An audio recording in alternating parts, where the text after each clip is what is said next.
Right. There we go. So welcome to the 2024 New Media Writing Prize Awards.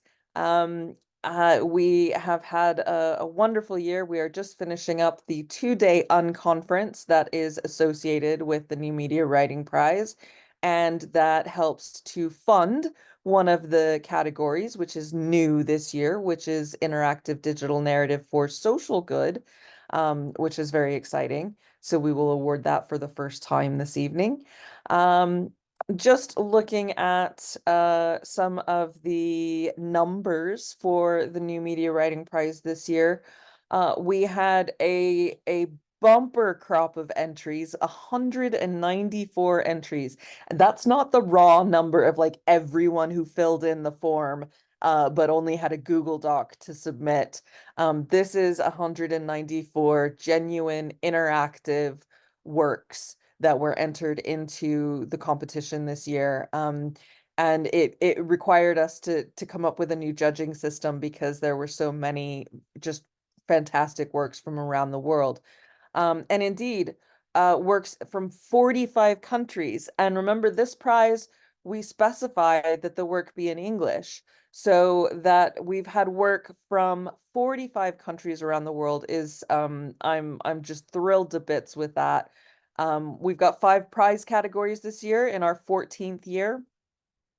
We have 8 sponsors. We always have room for more in case anybody, has some cash they want to throw around. But we have 8 wonderful sponsors. We have 8 fantastic judges, and they do so much work. You have no idea how much work goes into judging this competition, and I couldn't be more grateful to our fantastic judges who we will get a look at here in a minute. And 40 unconference participants. So the Unconference is every year we do creative activities around new media writing, electronic literature. We have performances, we have workshops, we have panel discussions. We do coding together. We create websites. We do net provs. So it's been just a delight of 2 days of new media writing and um, electronic literature. And I love this visual. This is I mapped all of our entries against where they came from in the world. And it's just so cool to me to see so many entries spread around the world. It's very easy to think that most of our entries are coming from the US and the UK, but it's just not true. Yes, it is available. This map, I can post a link to the map. I will do that in a little bit. I'll post a link to it so that you can see. And actually, each one of these little bubbles tells you which work is from the location. So yes, I will share the map. But it's just delightful to me to see this spread of entries from around the world. And I do, as I said, I want to thank our fabulous, magnificent, wonderful judges, Jim Pope, Jim, who originated the prize and does so much to keep it going. Has been judging for us and gives me little friendly boosts every once in a while as we work to keep the prize prominent and growing. Andy Campbell, who not only judges but is the web guru who keeps the website going in all the little iterations, are opening up prize voting, uh, being able to put all of the eligible works for that up on the website, keeping it rolling over year after year, and up to date and functioning is a big task. So we want to thank Andy for that. Linda Clark, Lisa G, Everest Pipkin, who was last year's winner, and Maz Breeze were our main prize and student prize judges this year, and so along with Jim and Andy, and put in amazing work and discussion and comments on the works. And Lisa, who continues to support and provide partnership on the prize behind the scenes and the organization. So thank you so much. Dahlia and Brad, who unfortunately I don't think could be here tonight, but they judged the journalism category. And so, which is also, it was quite a large category this year. So they also did a big job just in that one category to sift through the works of interactive journalism and pick out the best to present to you all. What we call our unconference non-committee, which is not just me, but also is Ken Alba and Dina Larson, who help me behind the scenes, organize things, help to communicate with everyone. When I need to step back and close my eyes or deal with a crisis somewhere else, they step in and help to facilitate the unconference. So I just want to thank you both for all the contributions that you've made. And finally, our sponsors, who I will thank over and over again. Is what keeps the prize going. It is a prize after all, and we want to be able to give the right amount of prize to people, and we just can't keep that going without sponsors. Which if book is there for to represent Chris Meade. Chris Meade still sponsors even after his passing a couple of years ago. Still sponsors the main prize, which is now rechristened the Chris Meade Memorial Main Prize. The British Library, which does when everything is functioning as smoothly as possible, hosts our archive of winners, and also helps in immeasurable ways in terms of publicizing and raising awareness and talking to me about possibilities. And we were talking about in-person events and things like that. So we've got a great partner in the British Library. The University of Birmingham, which has come on board in the last couple of years and is helping us with both time and effort and money. Bournemouth University, which allows me to do this and host the Zoom. Dreaming Methods, again, that's Andy Campbell's company that contributes the website. FIPP Media, which sponsors the Journalism Prize. Writing Magazine / Writers Online, which sponsor the Student Prize, and Wonderbox Digital, which sponsors the Opening Up Prize. So thank you to everyone. It is not just me.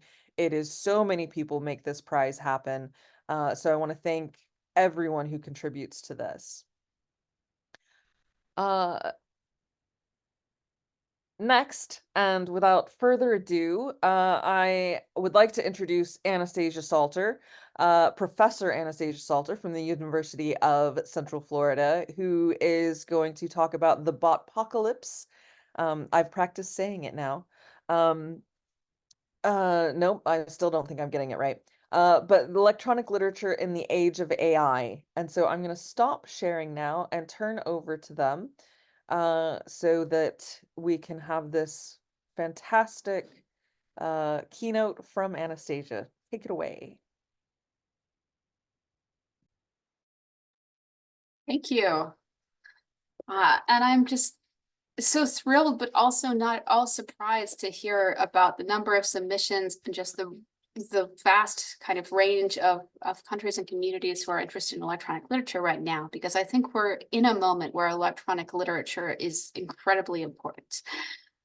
It's always been important to those of us kind of in this community and space, but we're kind of seeing conversations across communities right now where electronic literature can provide a lot of important guidance and interventions.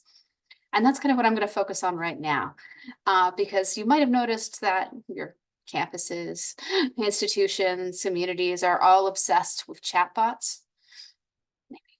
I find it actually hard to walk into any room at the university without somebody mentioning ChatGPT, which has become the kind of the driving force of my academic life.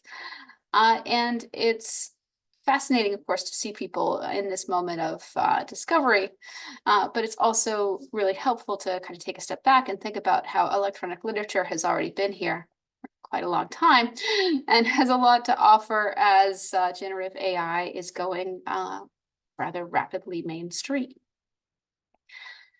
So, of course, the Botaclypse is a joke, but also a science fiction reference to the fact that we seem to have this fascinating moment where a lot of the people who are leading the push for generative AI are deeply invested in science fiction conceits around these types of technologies.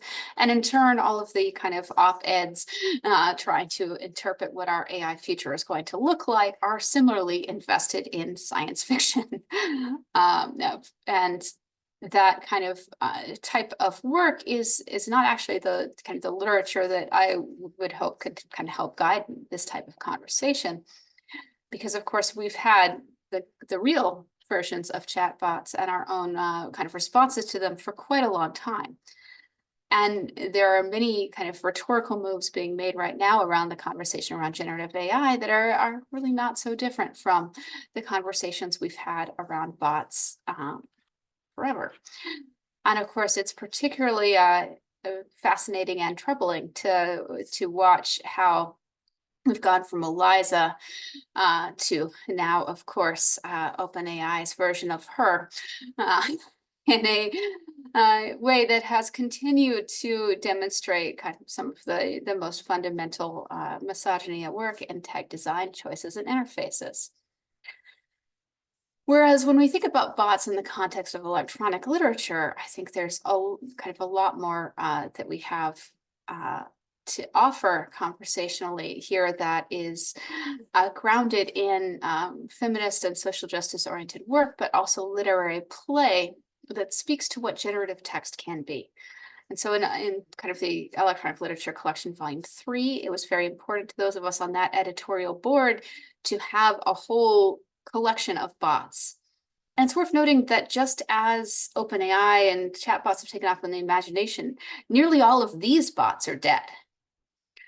The platform of Twitter and Elon Musk's intensive reorganization of the platform, formerly known as Twitter, has effectively killed a lot of the type of playful bots that were hallmarks of electronic literature practice and experimentation, including some designed by people I believe I saw on that participant list.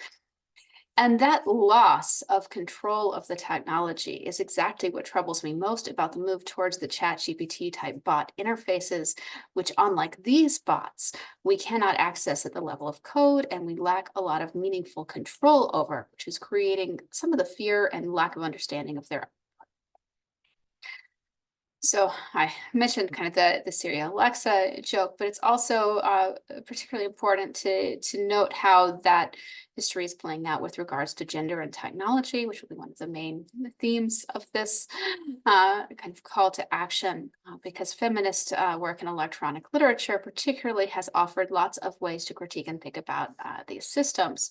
And we've gotten from works like John Kelly's The Listeners to Dina Larson's Eliza and Andromeda and other projects. We have all of these different ways of critiquing the ways in which technology's vision of the chatbot is often of the perfect feminized assistant. And that history of that kind of type of compliance and representation is very different from the ways we've kind of imagined these feminist futures in electronic literature. So we're at this moment where it seems like control over a lot of the future of generative text, especially just in terms of sheer quantity, has been put in the hands of tech corporations and the so-called definitely no longer a nonprofit OpenAI and its large, also kind of mainstream-backed competitors. And of course, in the context of kind of traditional higher education, of course, we have a lot of people who are concerned about that in terms of plagiarism. And these are reasonable concerns as far as the replacement, especially of writers and things that are cheap. We're already seeing tech writers and certain fields have job loss from that. But what concerns me more is that we're taking a whole creative practice and potentially watching it get taken over by tech company practices in a way that's going to make it even more difficult to have kind of interesting experimental spaces outside of that control and influence. Because computer authored texts and the idea of co-authorship in your works, I don't have to tell anyone in this room, that's been around for quite a long time. But many of those experiments are most interesting and rewarding because we have some control at the layer of code, because this type of work involves an ability to kind of think through what even is a part of our data set. And of course, in the case of grammar-based generative literature, involves a level of granularity of control that is completely lost in some of these kind of black box interfaces. And even as we kind of find ourselves able to further customize our ChatGPT overlords, I am deeply troubled by the way that they have kind of taken over that landscape. So I'm going to go through rapidly kind of a few examples of what that looks like in the commercial space, and then move to how I think electronic literature, and particularly feminist electronic literature, offers us a way to intervene in these conversations, especially in our classrooms and communities. And let's see if this will play through your, there it goes. And this is, of course, one example of that type of output from neural frames. Have any of you played around with generative video at this point? It's pretty, it's still pretty gated compared to the other applications. But what I like about this is how well you can kind of see the thought process. As well as the influences, right? So this is a video using Open Journey and neural frames that plays with terminology that if you were looking at the image and thinking it looked like a cyberpunk cliche, you won't be surprised to find that that's sort of what I asked for. And this really speaks to the embedded kind of genericness of lots of what's there and the ways that a lot of the kind of mainstream commercial systems are trained to think. We have a whole history of interesting experimental generative literature that's about emergence that surprises us.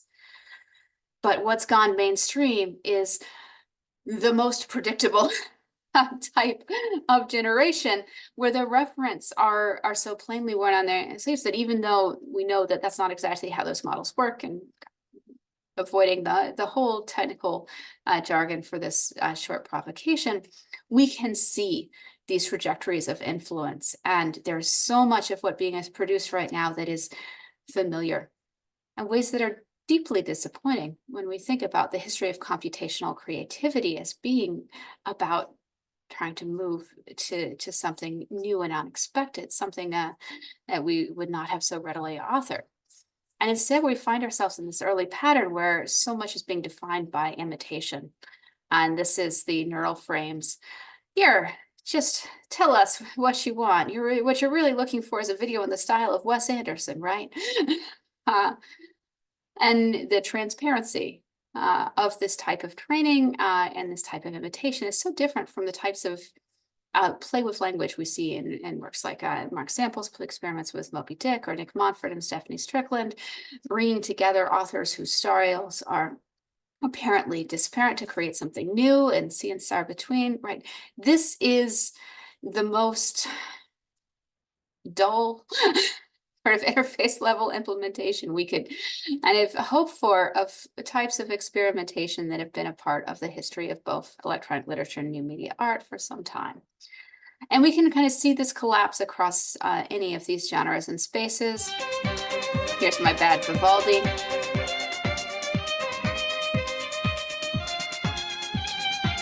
That's the Google FX tool, which Lyle looks thrilled with. And kind of a more going kind of viral right now, Udio is, of course, adding in lyricism to this. Brushstrokes blend with cold machines so perplexed. Paint and circuits, my silent co-architect. Feel the clash crush this synthetic intellect. Which is interesting. And starts to speak to the change to a type of interface and a way of approaching the control that's actually closer to electronic literature. So in this case, we are talking about combining several layers of these types of tools. The lyricism is handled separately. You can either, I actually played with generating grammar-based lyricism and kind of bringing in those pieces, and Lyle's jumping to the conclusion that the AI generated work that's based on these chatbot types prompts is so much less interesting than what starts to happen when we think about it as part of a human workflow and as part of starting to create things that we have much more control over. The chatbot is the alluring dead end. And so we find ourselves, and this is a headline from this week that I think sums up everything. Once again, asking our tech overlords to watch the whole movie. I'm kind of asking for this whole conversation to move as rapidly past the chatbot as a goal, and for us to bring our students and our colleagues away from that interface and to thinking about the potential for AI integrated tools as part of cultural software for meaningful creative work as soon as possible. Because when we're stuck in the chatbot, and Scott Ripberg's article on troubles with chatbots is really useful here, we get caught up in asking the chatbot to be something that it isn't. and we even find there's a kind of a tendency to talk about chatbots in terms of hallucinations. That's actually really depressing, because the whole fun of emergent work and playing with generative AI for computational creativity in the past has been the goal of hallucination and imagination. So we're struck in this moment of tension where the chatbot and what tech companies want to sell us is so opposed to what makes computational creativity possible and interesting, which is meaningful remix guided by and in conversation with human creativity and collaboration. And of course, at this particular moment, I'm even more concerned about who is leading that work, and whether it's even possible to have a feminist practice that integrates most of these types of mainstream generative AI tools. Because when we are inviting one of these tools in, we have to consider who we're inviting to co-author with us. And Elon Musk, for instance, is not invited to any of my collaborative work. On this context, right, the danger of training AI to be work, right? This is rhetoric that is incredibly alarming. And that really speaks to kind of more fundamentally how digital humanities scholarship brings kind of our awareness of so many of the problems with trying to solve these kind of interesting possibilities of computational creativity with mainstream generative AI tools that are governed by tech company policies. And so kind of without belaboring Lev Manovich and Sophia Nobles and Sarah Roberts' work, all three of those pieces provide us with some insights for what's going on in kind of generative AI right now, and why it's so difficult to bring especially something even like ChatGPT into a feminist practice without first handling the fact that as a piece of cultural software, it is being kind of guided in a direction that makes it very difficult to use it.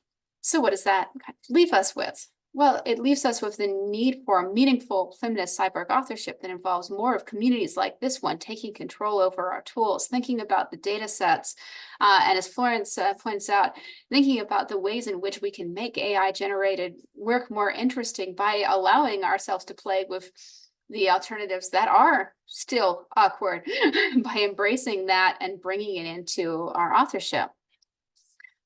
And that kind of does mean keeping and actually, I think, foregrounding an emphasis on control over the level of code, even if it's just at the level of transparency, of being very suspicious of this next generation of truly black box platforms. And in the digital humanities and in ELIT, we've been arguing about this for a long time. And I've often kind of been on the side of kind of trying as much as possible to make electronic literature a space that's more inviting to those who have no background with code. But we are in this moment where you're going to see more and more of the mainstreaming of a push away from potentially the learn to code. And that rhetorical push puts so much of our generative creativity and future in the hands of those boxes and the people who still have that knowledge. And we've kind of seen where that's led historically in terms of all of our past kind of communal platforms and the challenges we faced on them and the need to have control over the level of code and to have an ability to moderate and take back some of our own technologies, particularly as the same problems play out over and over and over and over again, including, of course, an AI dungeon, which promised to be the ultimate interactive fiction work and is in many ways a fascinating work of new media writing. If you're unfamiliar, this was powered by first the earlier, more fascinating models, GPT-2 version were far more fun than as it got more and more sophisticated. But as it evolved, of course, almost immediately, the user base started to use it to generate absolutely everything that you would expect, reminding us that when we're talking about models that are trained on the internet, we are talking about models trained on the internet, all of the internet. And I'm not going to tell you what's beyond the not safe for work content here. But when we look at something like AI Dungeon that was released by people who were not thinking through these works, this cultural software that did not anticipate what would happen, that were so ignorant of the history of this type of digital culture that they just sort of built this thing and didn't expect people to automatically use it for child pornography. It's an ignorance that is really troubling. And we have within this community the type of knowledge to bring these lenses and critiques to these tools and to craft with them with intention. And of course, guided in this, I really think about, of course, Mark Marino's work and the works that come out of the Critical Code Studies Working Group every year. But I always like to go back to Jeremy Douglas's areas of thinking of through code as a feminist act. And this is a moment where we need code feminism, perhaps more than ever. And that looks like a lot of things. It looks like kind of bringing this type of liturgy and understanding of what's under the hood through works of electronic literature that are at times even created with these tools to expose how these tools work. It means bringing these types of things to our classroom and bringing alternatives that we have built. It just means providing enough literacy through our work that we can play a role in shaping a critical AI literacy that is desperately needed in this moment. And the work that we've been doing with generative text within these communities and practices is absolutely fundamental to that. The call for critical AI literacy, if you haven't seen the MLA 4C's working group paper from their task force on AI, I highly recommend it. And that's kind of how they've provided this framework of this challenge. And to me, electronic literature is one of the core answers to that challenge. It provides space for play, for providing insights into these systems, and for also demonstrating to our colleagues who feel they're in a moment of discovery that these are practices with traditions and histories from which there is a lot to learn. And of course, most, I think importantly to me, we have the potential of electronic literature for feminist critical AI literacy, particularly, which requires us to be aware of things like labor and where material is sourced. And Alan kind of points out that the dark web, which of course, some things that have been in the past in the type of material that would be in training data sets has been gradually banished to the dark web. But of course, these sorts of texts, right? The reality is, if you're training a model on Reddit, you've got some QAnon. If you are pulling from the platforms on which Gamergate unfolded, Gamergate is part of your data set. And if feminist critical AI literacy is informed by these histories, informed by an understanding of digital culture and the realities that we have to think about all the voices and all the labor that we are including and excluding when we decide to use these particular tools. And I'd like to kind of go back to some of the examples that I use to teach when I'm teaching my students about generative texts. And one of the kind of key points about some of our earlier electronic literature experiments in generative text is that it allows students to see the recipe. When you're working with something like Nick Montfort's Taroko Gorge, which is still a tool I use in teaching not just electronic literature, but in the early introductions to generative AI, I say, look, this is a grammatical remix, and you control every word that goes in that grammar. And by rewriting the grammar, you rewrite the output. Kathy Inman-Barron's kind of exemplar of Tornado Gorge is a perfect example of taking the female, the domestic, the tactile, and putting it into that vocabulary. And that's grammar-based generation, which has its very strong limitations and has predictable output, and provides a starting point for understanding how this type of mashing together unfolds and what it means to draw in everything else into that mash, what it means to expand your grammar to include so much of the rest of digital culture, and what in turn we can value and not value about those potential outputs. And I mentioned my collaboration with Dina Larson earlier, which was similarly our play with the past of chatbots.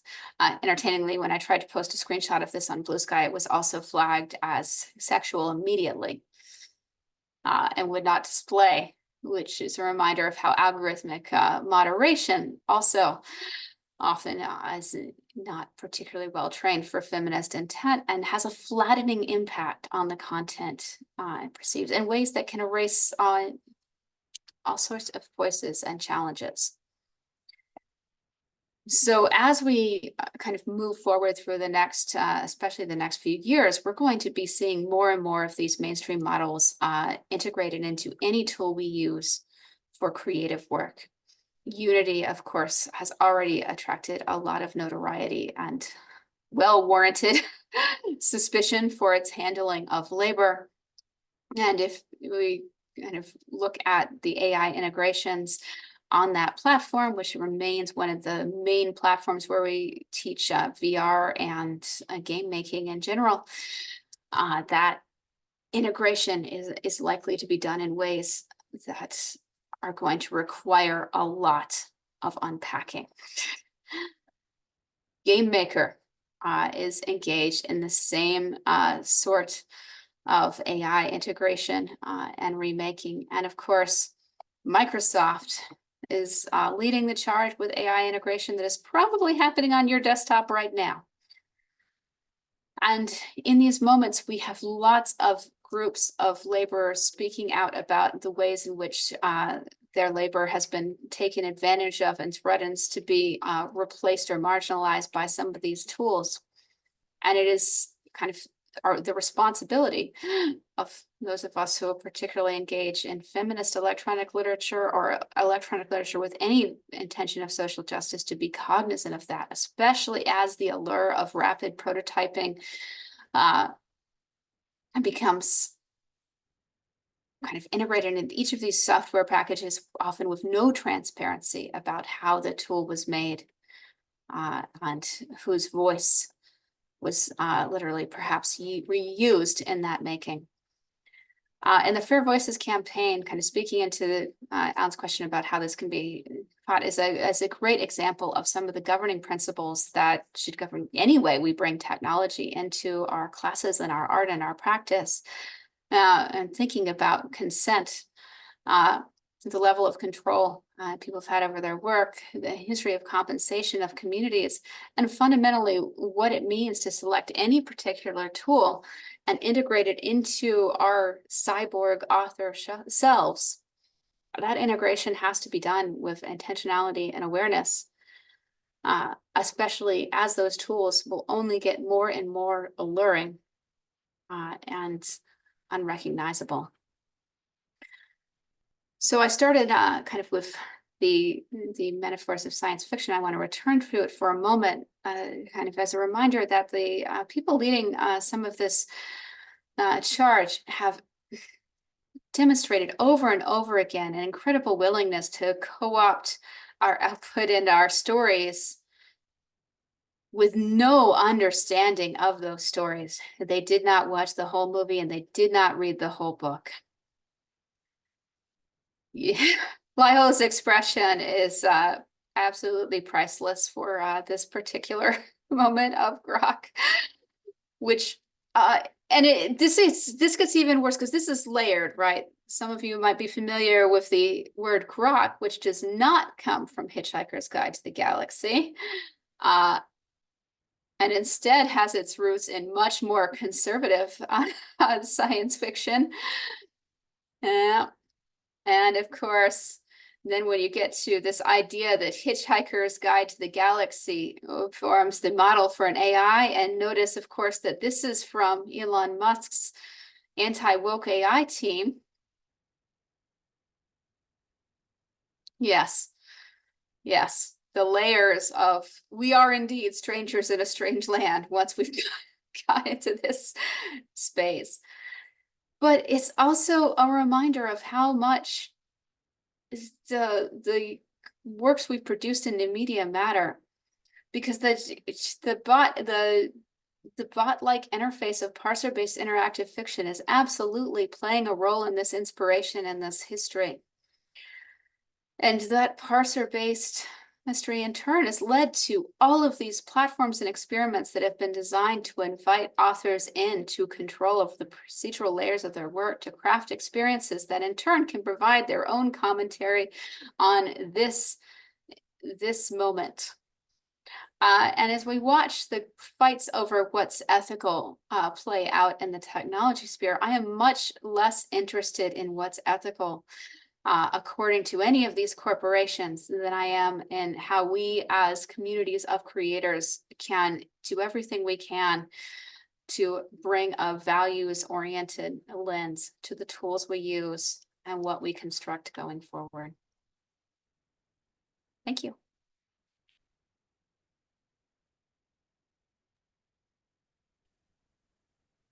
Thank you so much. Oh my gosh, I did not know about that and Hitchhiker's Guide is really important to me. I And know, it's so wrong. to see it twisted and used in that, that hurts my soul. Thank you so much. I think you have a little time before you need to go for some questions. And does anybody have questions for Anastasia? Thoughts? Outright horror? Alan? Yeah, you can hear me. From what I've seen, because I know people who are investigating the so-called dark web, and the power of that. For example, Kathy Acker and I did a tape years ago, and we never put it up for distribution. There are now 60 copies. There, as of about 10 years ago, there were 60 copies of it that were being offered for sale across the dark web. And I think this is very worrisome, because I think what we're talking about as practitioners within ELIT is almost completely powerless against this, unfortunately. You know, I am absolutely swamped with fake news, and it is so easy to produce, so easy to distribute. QAnon is such a good example of that, because it's just complete nonsense, and it immediately has taken over and has involved the country in a very problematic politics via Trump and so forth. So what should our role be in relationship to this, other than to scream and educate people around us? It seems overwhelming.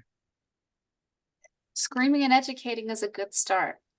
But one of the kind of other things I'll say is that we have the ability to make artwork that is this doesn't immediately confront people with the political ramifications, that invites people to recognize the power of some of these technologies and what's happening without having to jump into like the work that's happening over in the internet research community, which is how do you deal with fake Joe Biden calls and things like that. Well, we have the ability to make works that invite people in, that invite them to laugh and understand some of what's happening in ways that might bring that reflection to other spaces.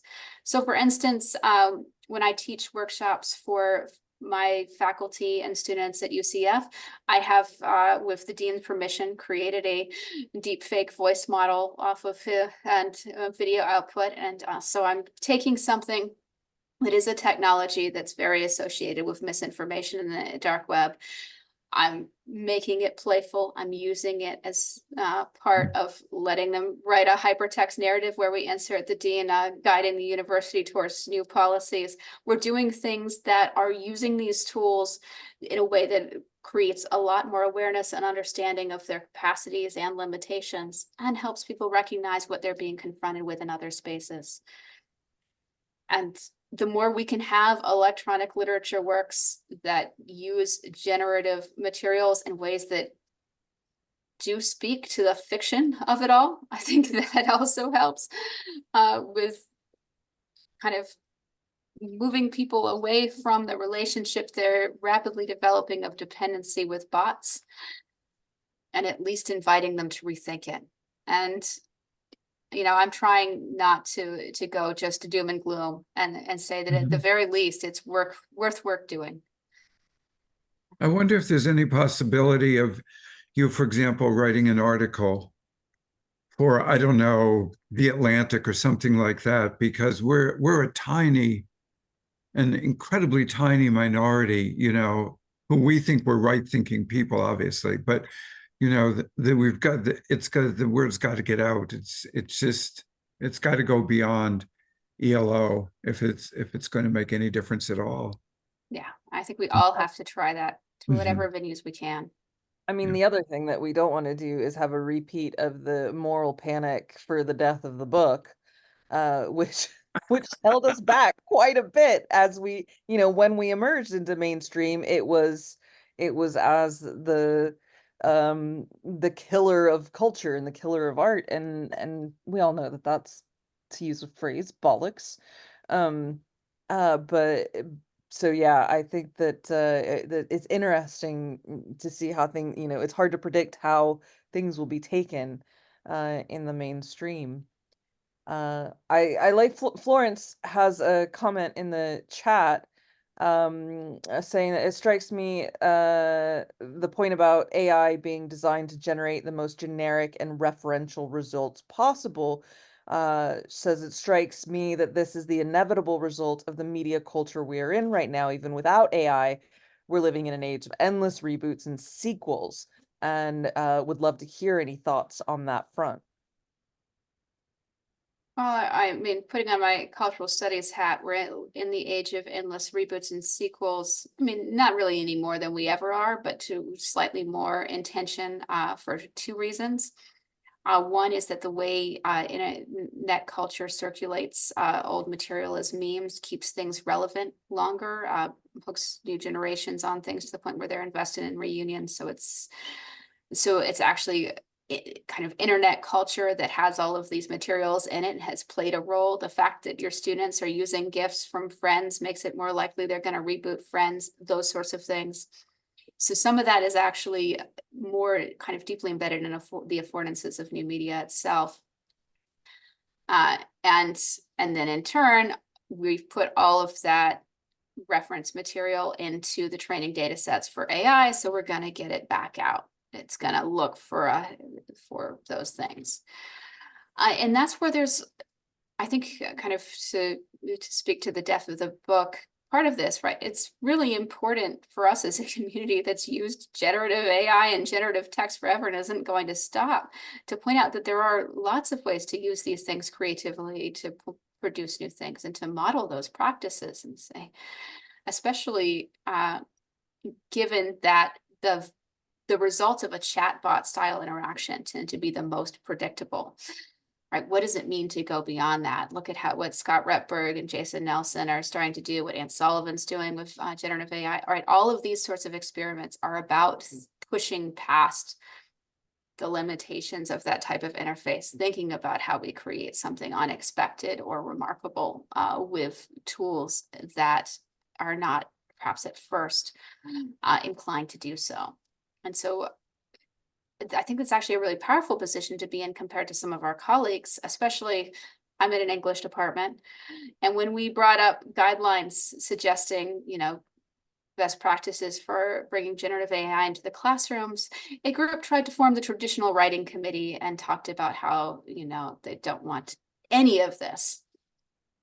So, right, this is not the tech phobic crowd. We're not going to be banning generative AI in our classrooms or in our practices. So we're the ones who can produce work that speaks to that potential, that speaks to, as David just pointed out in the chat, this idea of code ownership, of thinking about where we can be independent, where we can build expertise, where we can build tools and platforms that invite other people in outside of the ChatGPT and Copilot and Llama ecosystems to control their creativity more.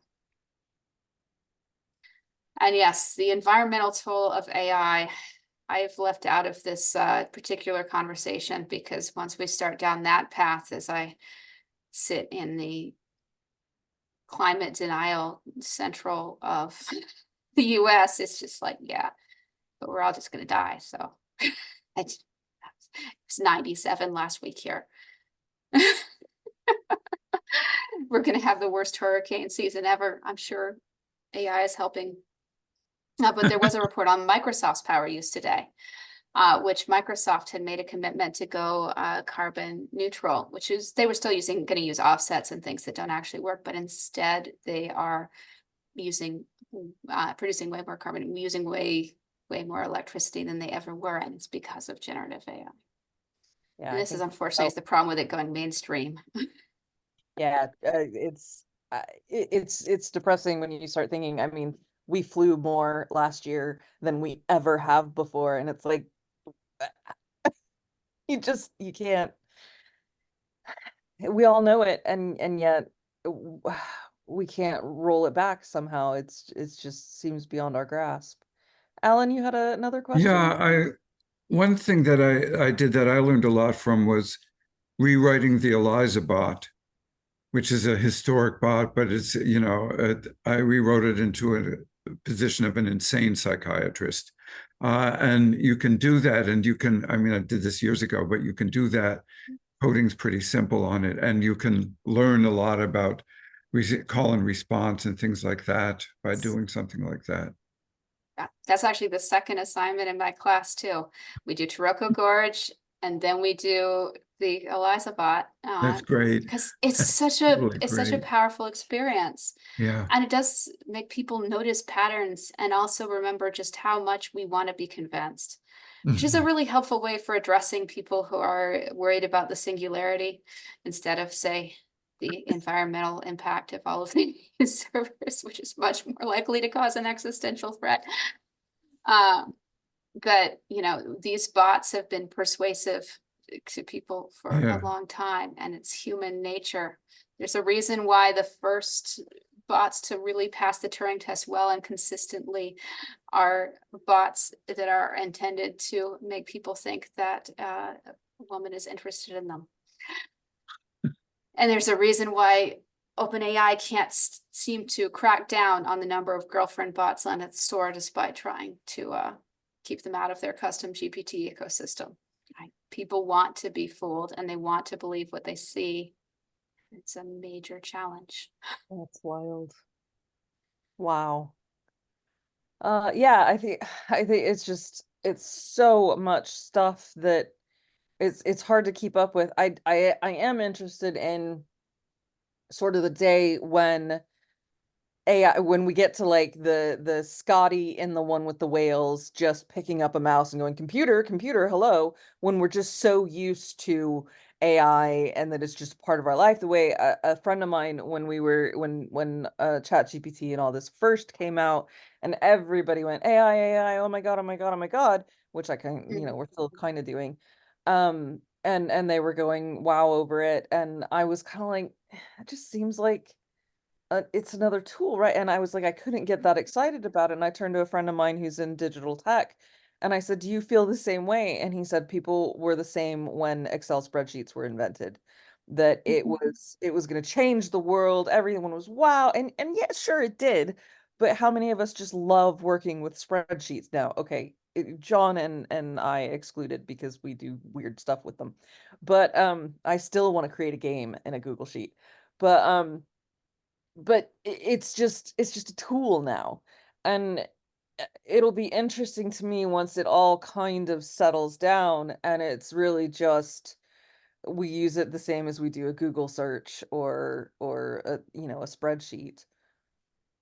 Well, kind of 2 points on that. One is I want to kind of point to Cory Doctorow and shitification, because I find that framework helpful for just about everything, but it's especially useful for talking to my students about why Google search results now suck.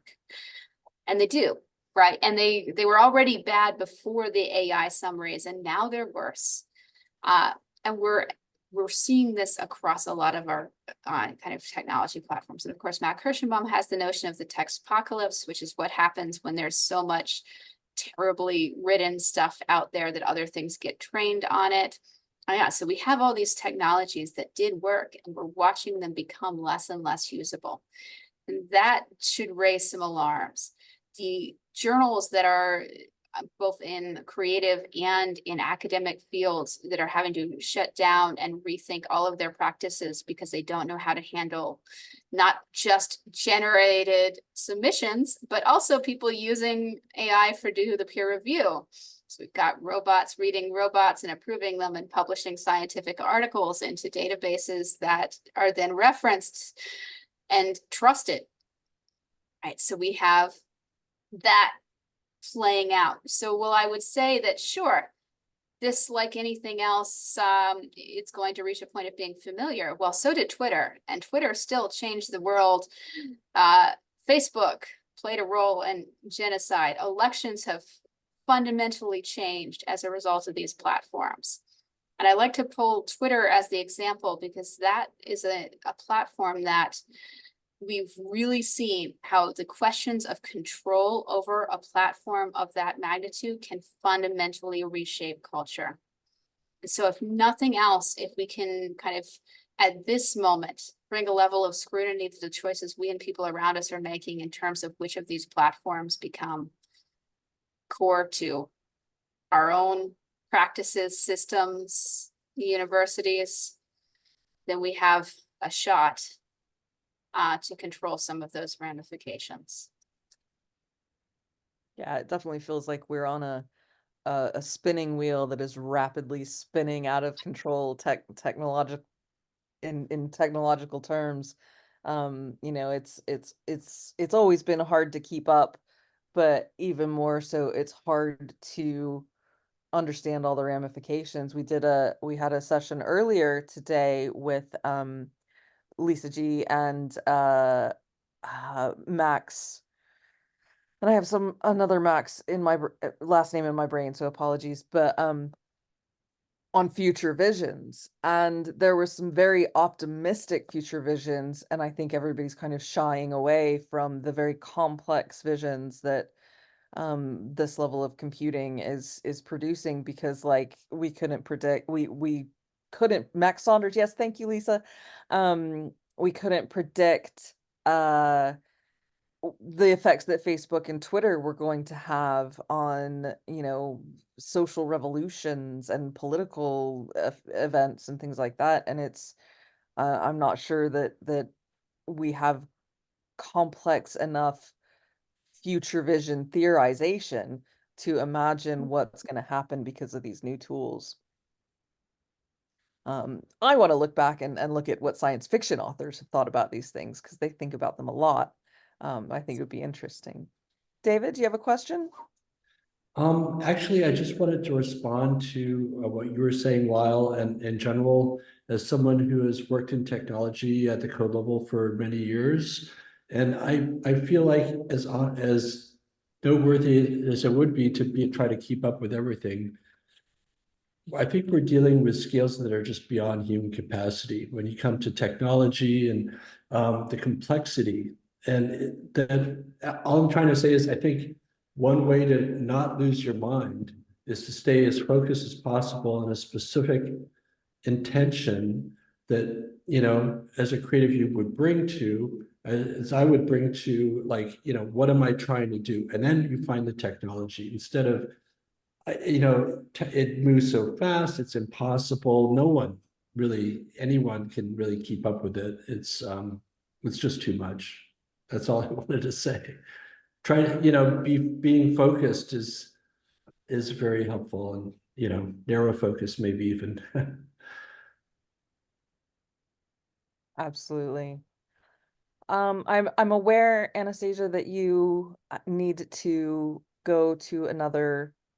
Yeah, around 3. It's the first week of classes here in the summer term, and I'm an administrator. It's, you know, I don't recommend it. No, and academics work is never done and it never stops. You always need to be in 3 places at once. So I want to thank you so much for this overview of AI and the thought-provoking questions that you've asked. I think my area that I'm going to focus on, a la David's advice, is going to be the femme storytelling and the femme internet and the feminist spaces that we're still trying to scratch our ways into. So thank you so much for that. Thanks for having me. And I hope to see all of you online for ELO 2024, which is coming up and consumes all the rest of my brain cells right now.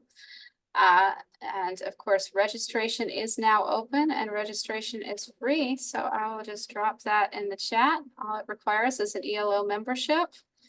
And for those of you who are participating, which is several of you,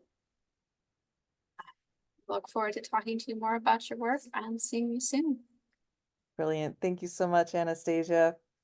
And all. thank you for posting the links. I was about to go grab that. So it's just great to have Of the course. link to the next conference there. So and the ELO conference will also include an exhibition of works and lots of discussions and workshops, and all be online as well. So please. And we have a commitment to open access and documentation. So we're going to be working to make the exhibit open to all and useful as a preservation, particularly of this moment.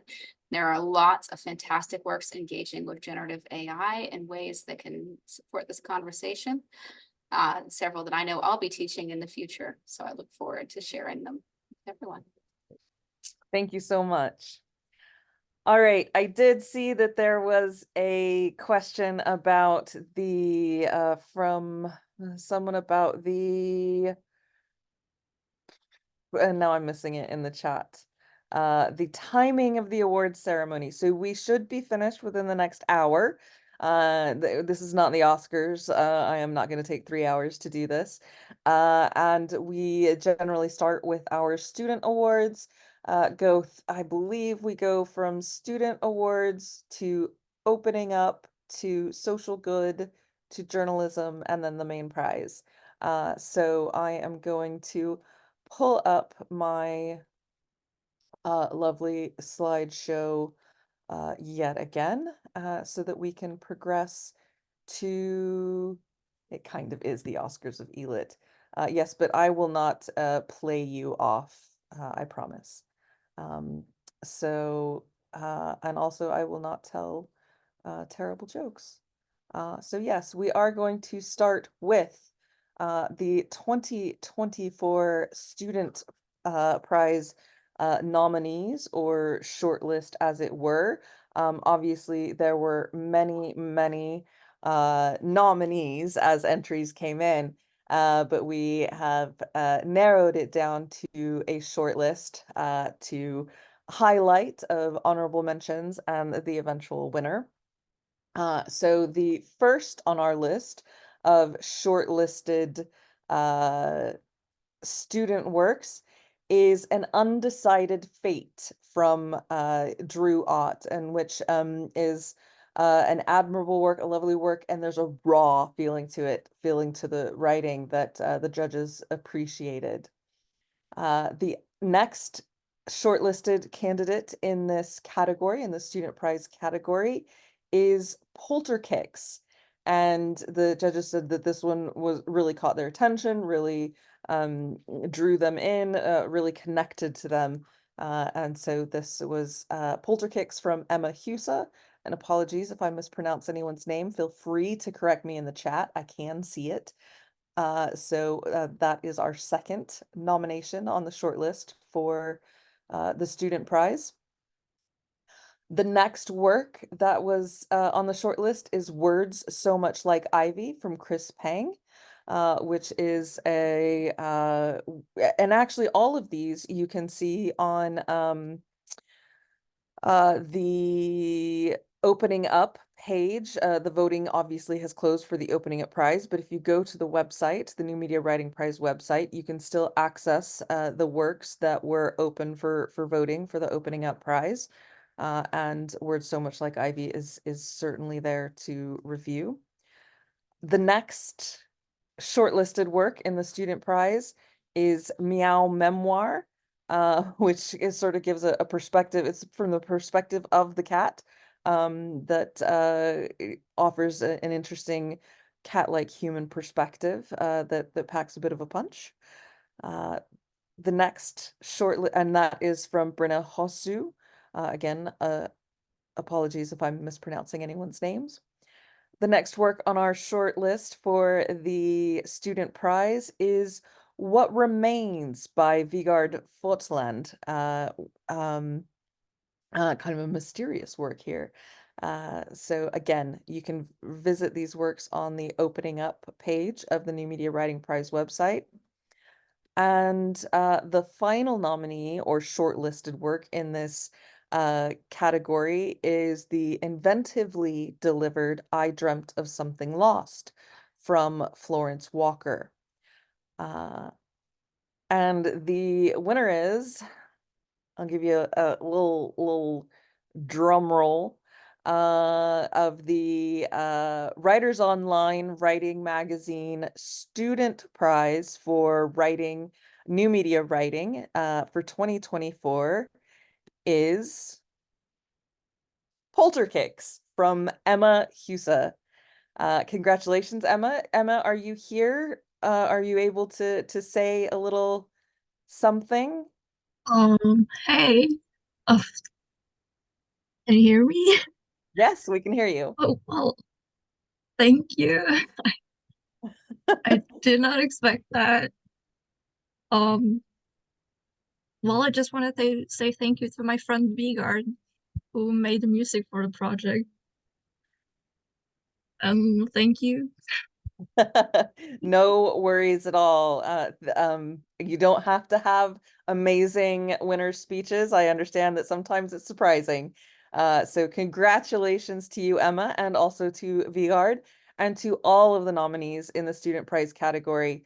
It's been amazing to see the types of works that are entered in the student category, because students have just improved so much over the years, like their technical capabilities and their ability for emotional, impactful storytelling in this medium has just come so far. And it's amazing to see the work that students are submitting that just wows the judges, because not that long ago, student work was we were kind of used to seeing the same old things come across, and in the last few years students work has been absolutely amazing. So it's quite an accomplishment to win the student prize category. So congratulations to Emma on winning the student prize category for Polterkicks. All right, moving on to the next category. And indeed, this is the opening up prize. Now, I'll remind you that the opening up prize is not a judged category. So all of the entries here are voted on by the public. So we publicize them through our social media and through our mailing list, through our judges and our entrants and our friends of the prize. And it is by public vote. So everything that is eligible for the main prize is eligible for the opening up prize. This is, I don't have judges' comments on these particular works because they were decided by the people. So the first nominee or shortlisted work, and we compile a list of the works that sort of got above a certain vote range. So it's just these are the top vote getters in the category. The first work is Crowbar from Dylan Spicer in the opening up category. The next shortlisted work in the opening up category is Infinite Eddies from Siobhan O'Flynn. I love the images that everyone, all of these cover images are submitted by the authors and artists themselves. So I love the fantastic professional images that are accompanying these works, showcasing the feel and the art that has gone into them. The next in the shortlisted category for the opening up prize by People's Choice is Voices from Christine Wilkes. We've had a lot of talk about voices over the last couple of days during the Unconference. So definitely take a look at this one on the opening up page, along with all of our other nominees in this category. The next nominated or shortlisted work in the opening up category is Rosalind Fielding's All the Borders I Crossed Without You. This is an e-poem. The next entry in this category is Memory Eternal, and I am not going to attempt the Ukrainian subtitle, from the Decameron Collective, which is Jolene Armstrong, Kelly Egan, Lychee Fan, Caitlin Fisher, Angela Juice. I'm going to assume that I'm pronouncing that wrong. Kari Marin, Siobhan Flynn, Isabella Pruska-Oldenoff, and Monique Chauvin. Memory Eternal. I love this image. The next nominated or shortlisted work in the opening up category is The Hotline from Casey Gambling. And the winner, by popular public vote, again, no judges in this category, and the winner of the Wonderbox Digital Award for opening up interactive digital fiction for 2024, I have no one to play a drum roll, is All the Borders I Crossed Without You by Rosalind Fielding. I do think Rosalind is here. Rosalind, would you like to say anything, or I think she's here or was. We may have lost her. All right, well, hopefully we will have the opportunity later to let Rosalind have a bit of a bow, but congratulations to Rosalind for winning the Opening Up Prize in the 2024 New Media Writing Prize. All right, we will go back to sharing screen. Okay, the next category in the 2024 New Media Writing Prize is the interactive digital narrative for social good. And I will reiterate that this particular category is brand new for the New Media Writing Prize in 2024. This is the first time this award has been given. And it is sponsored entirely by those of you who are here. So the Unconference, while the Unconference is online via Zoom, It is not like other conferences that tend to be on Zoom. It is not completely free to its contributors and participants. We do charge hopefully affordable fees, but that is specifically to support this prize. All of the monies that get collected for the Unconference, the 2 days of activities and talks and workshops and performances and presentations that we do leading up to the awards evening for the New Media Writing Prize go directly to this prize. So, and we've been really excited by the number of works that came in this year for this category. Or that fit in this category across the entries into the main prize, because this is a recent development for the New Media Writing Prize, and it's so fun to see what people are doing in their art in order to create a more sustainable and peaceful and livable world. So the nominees in this category, or the shortlisted entries, are a condensed history of Australian camels, which our judges found very informative. Even those who were from Australia found it very enlightening and entertaining. And this is from David Thomas Henry Wright, Lewis Pratt, Karen Lowry, and Chris Arnold. The next shortlisted entry in the IDN for Social Good category is here it is again, the hotline from Casey Gambling. I like this cover image. It's very subtle and old school, but for a piece of new media work, it's fascinating. So Casey Gambling's The Hotline, an entry into the social good category. Here we see again the next shortlisted work. Again, you can see where works cross multiple categories. So Florence Walker's I Dreamt of Something Lost was considered as well for the student prize. So the way that we have constructed the entries, so we've done some revising to the way that the entry process is done in the New Media Writing Prize, is to sort of ask the artist when they enter the work, what are the essences of their work? If it's focused on interactive narrative, if it has elements of social good, if the person submitting it is a student. So we do the categorization based on the characteristics of the work and the author, and we don't ask you to necessarily tell us what category it's going for. And that way, we make sure that all works fall into categories that are relevant to them. So that's this nomination, I Dreamt of Something Lost, from Florence Walker.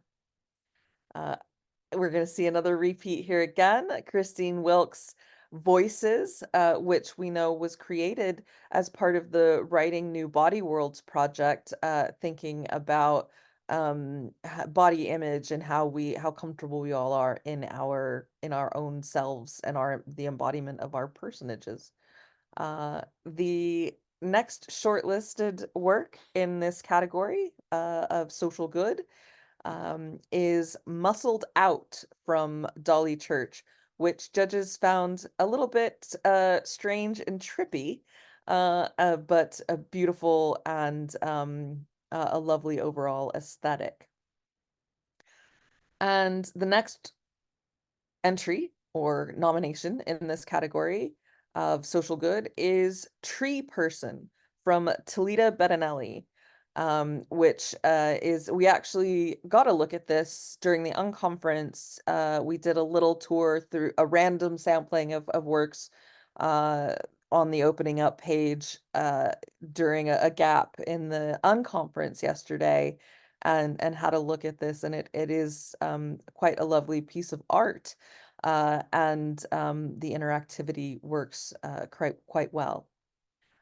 So the winner in the newly christened and inaugural prize for the New Media Writing Prizes Interactive Digital Narrative for Social Good category in 2024 is, a little drum roll again,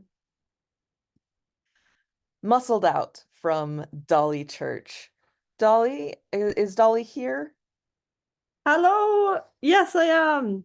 Hi, would you like to say a few words? Sure. Hi, everyone. I'm really surprised. This is fantastic. I also feel slightly guilty taking all the credit for this because I actually made it with three of my best friends, and that was kind of an incredible experience in and of itself. So this is really, the cherry on top of the cake.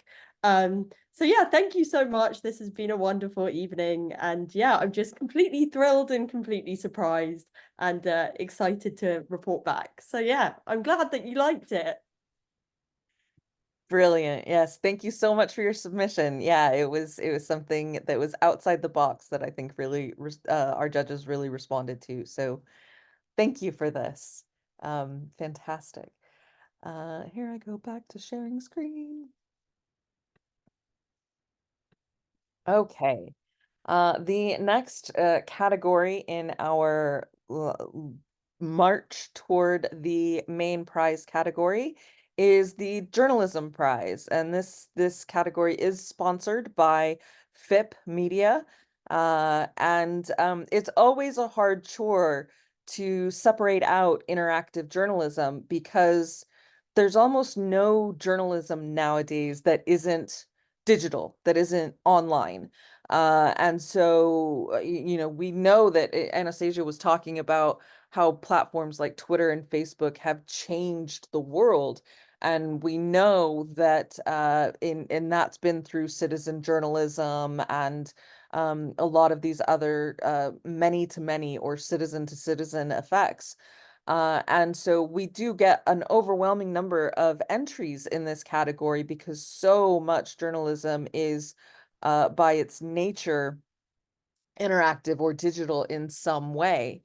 And so it is a hard task for our judges to sift through these entries and decide, okay, this is not just good journalism, but it's using its interactivity in an innovative and interesting way. And I do have a few comments from judges here on each entry because they couldn't be here tonight to talk about them. They asked me to convey their thoughts on these entries. So the 2024 FIPP Media Journalism Prize nominees are Choking Kurdistan from Tom Brown, which is this is a human interest story, looking into the plight of minority Kurdish community in Iraq, thinking about pollution, real-time satellite imagery, and on-the-ground reporting. So the cascading format guides the user through a landscape of suffering and injustice featuring videos, images, and text combined to enrich the multimedia story. So this is a fantastic work in this category and in the journalism prize for the journalism prize. The next entrant into the shortlist of the FIPP Media Journalism Prize 2024 is Terraforming Singapore is the future made of sand. I love the juxtaposition of terraforming and future in the title. This is an environmental project looking at a growing ecological crisis in Singapore, which is one of the most prosperous cities in the world, combining environmental statistics with the history of the region in a multimedia format with original infographics and interactive maps. So you can scroll through it and find the history and the rise of Singapore and the erosion of a vital resource threatening its future. This is, I think the entry was submitted by Zafira Zain. We've got a note on the cover that it was written by Nabila Saeed. So I'm not quite certain which of those or both of those are correct. So we've got them both here. The next entry into the Journalism Prize shortlisted works from our judges is SOS Save Our Soils. I'm not sure I could manage to say that 5 times fast. From Marius Munstermann. I hope that I'm pronouncing that correctly. Apologies if I am not. Save Our Soils is a multimedia journey thinking about soil. With stunning cinematography and dynamic anima graphics, strikingly original illustrations, the judges note explores vital issues of soil depletion and erosion. Refusing to skim the surface of this important issue, the multimedia interactive documentary delves deep into its topic, literally unearthing disturbing truths about subterranean ecosystems that are under threat across the globe. I think you'll note that our judges are also writers, and so I think they enjoy doing the write-ups for some of these. Alan, I see that you're asking for links to the journalism works, which, because they don't get put into the opening up prize, aren't necessarily on the website, but I will put those links in the chat, and I will we will have links to the shortlisted works that will go out in the summary of the awards evening. So please make sure you're on the New Media Writing Prize mailing list. The next nominated work in the journalism category is The Illusion of Prosperity from Katerina Afanasieva. Again, apologies if I'm mispronouncing people's names. This work explores the topic of child poverty in Kazakhstan in a format similar to Instagram stories with animations and illustrations. It's playful like a children's book, but it's a very important topic. There are helpful links and informative graphs and charts throughout, as well as interactive quizzes and sound files, so making it very dynamic and immersive. That rounds out the category. The winner of the 2024 New Media Writing Prize, FIPP Media Journalism Prize category is Save Our Soils from Marius Munstermann. Marius, are you here? Would you like to say a word or 3? Hi, thank you very much. That comes as a surprise, nice surprise on a Wednesday evening. Thank you very much.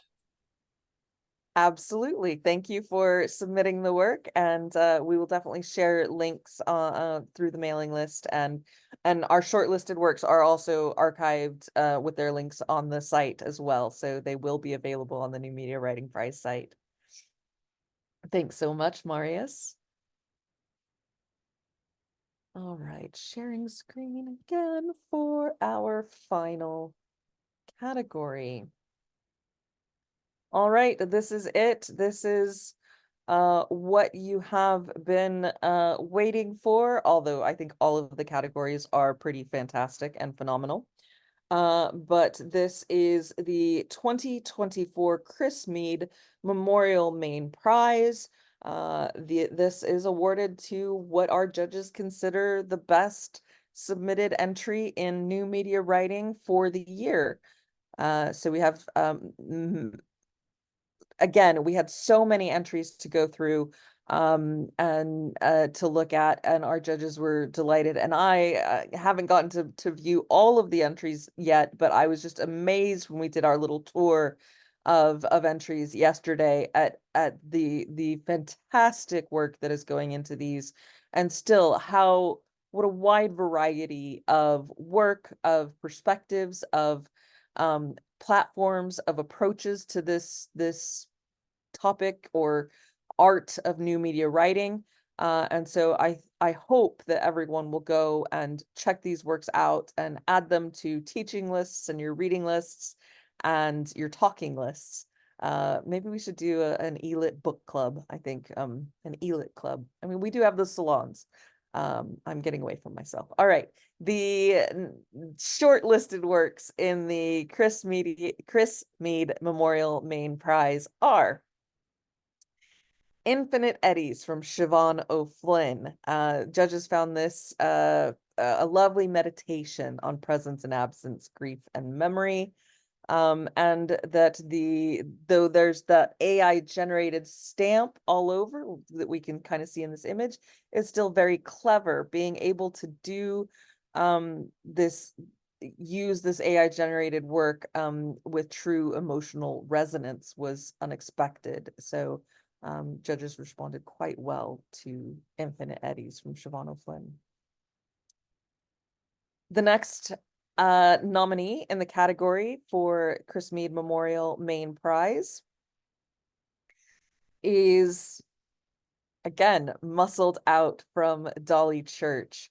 This work, again, as judges found it weird but fascinating and beautiful.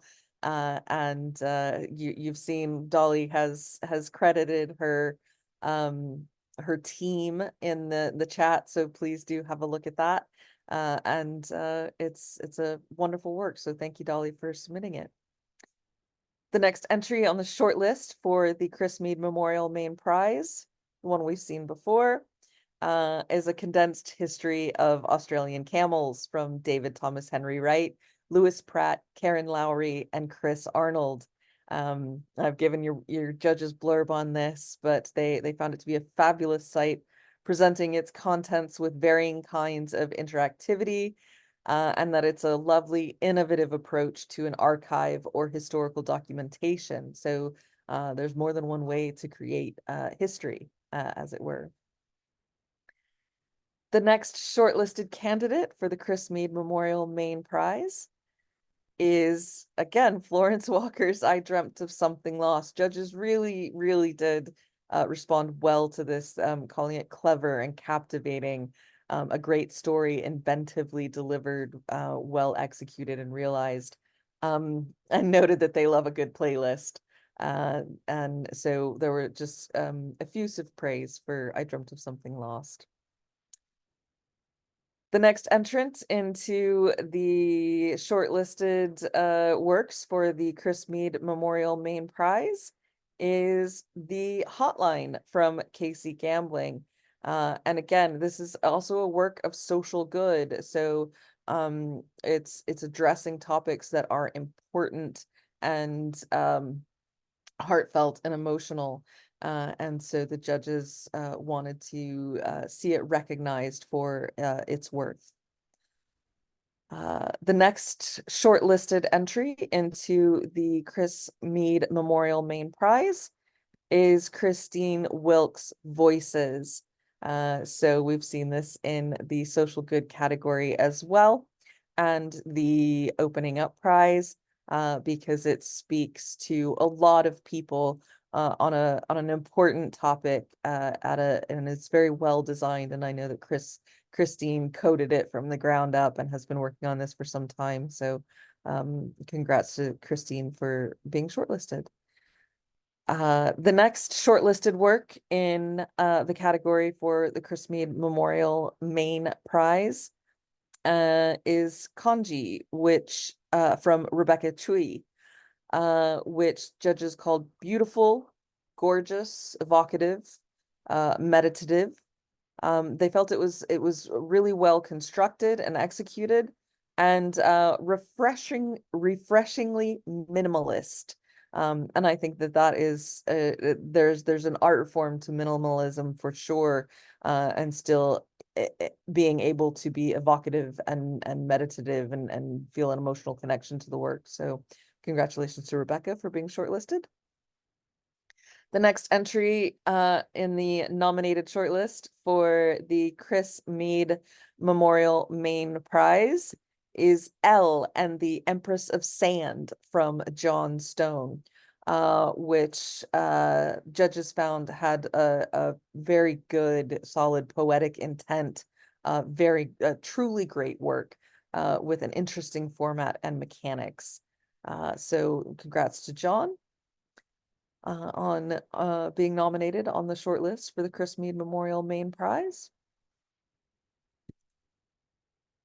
And we have reached the end of our shortlisted entries. So the winner of the 2024 New Media Writing Prize, Chris Meade Memorial Main Prize category is little drum roll. It's very exciting. I'm very excited to announce this finally, is I Dreamt of Something Lost by Florence Walker. Florence, I know you're here. Do you want to have a Hello. Hi. Yeah, thank you so much. I wasn't expecting that. Yeah, that was I Dreamt of Something Lost was my master's thesis project, so I want to say thank you to my supervisor, Jason Nelson, to the rest of the Bergen digital culture faculty who like really helped me pull through, to my partner Kez, without whom I probably wouldn't have stayed sane during the process, and to my dear friend Kim for letting me use her lovely music in it. Thank you. This is an honor, especially considering the really high standard of like all the other shortlisted entries. Congratulations. Yeah, I know that the judges really were blown away by this work, and I think this is going to be an entry that many people return to for the future. So do it is currently available, the link on the New Media Writing Prize site, and will continue to be, and will be archived in the British Library's archive of New Media Writing Prize. And so I'm going to wrap everything up. I'm going to share screen briefly again to thank our wonderful sponsors again who make the prize possible and who are so encouraging of all of the artists and writers who contribute to and put entries into this endeavor of seeking out new media writing that is really effective, that works, that can connect to people, that is entertaining, enjoyable, and innovative. So that's the British Library, who hosts our archive and partners on the prize, the University of Birmingham, Bournemouth University, Chris Meade's If book, Dreaming Methods One-to-One Development Trust, FIPP Media, Writers Online and Writing Magazine, Wonderbox Digital, and of course anyone who's interested in contributing sponsorship can contact us at our email address. We're always happy to add sponsors, to add categories, to connect sponsors to existing categories. So we welcome that. Finally, I just want to, as always, acknowledge Chris Meade's contribution to this prize. A thank you to him for all he contributed, and even after his passing, continues to contribute to the New Media Writing Prize. And a similarly warm hug of gratitude to Jim Pope for creating and establishing this prize and continuing to support it. It would not be where it is in its 14th year without these two wonderful human beings. So thank you so much. And finally, thank you to everyone for coming to the Unconference, for submitting your entries to the prize, for sharing it on social media, for coming to the awards evening and offering big claps and congratulations and yays for all of the winners and the entries.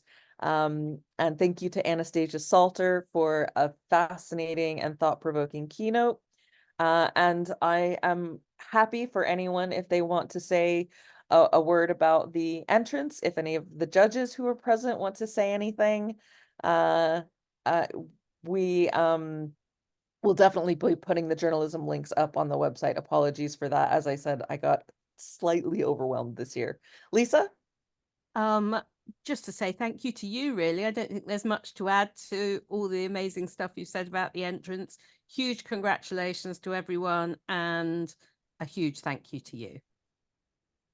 Absolutely. It's a labor of love from all of us. Oh, is our student prize winner here now?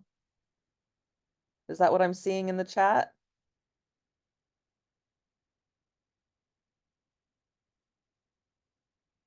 It's okay. No worries at all.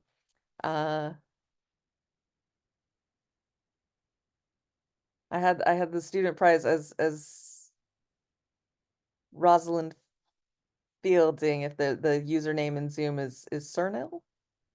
Chernil? Colonel?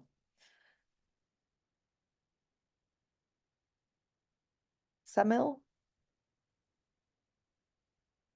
Ah, it's Rosie. Rosie, do you want to say a word or two for winning the student, was it the student prize? The opening up prize. Apologies. It was, my memory works. Rosie won the opening up prize. Thank you so much. Sorry for that confusion. I'm here with Jamil. Thank you. No, that's such a lovely surprise. So thank you very much, and thank you for all your hard work as well. Absolutely. I'm glad you could be here, and thank you so much for your entry. So thank you to everyone for being here. I will not keep you any longer. This awards evening will be on YouTube. And I will be sending out communications for unconferencers and to the mailing list. If you are not receiving New Media Writing Prize mailing list, you probably will be now, because I have your email address for registering for the awards evening. So I generally add folks to the New Media Writing Prize, and you can opt out. But it's usually just news and information about once a month about the New Media Writing Prize. So thank you all so much for coming. And I hope to see you again. And all of your students entries, those of you who are academics and teachers, and those of you who are artists and writers, I hope that you'll be preparing something for the New Media Writing Prize. And I think nominations might still be open for the Robert Coover Prize for the ELO, so you can go and check that out and register for our ELO conference in July, where we will have another exhibition of works, and hope to see you all in the cybersphere and maybe in person someday. Thank you all very much. Thank you. All right. Bye, Lyle. Thank you so much. Thank you, Jim. Brilliant, brilliant. Wonderful to have you here.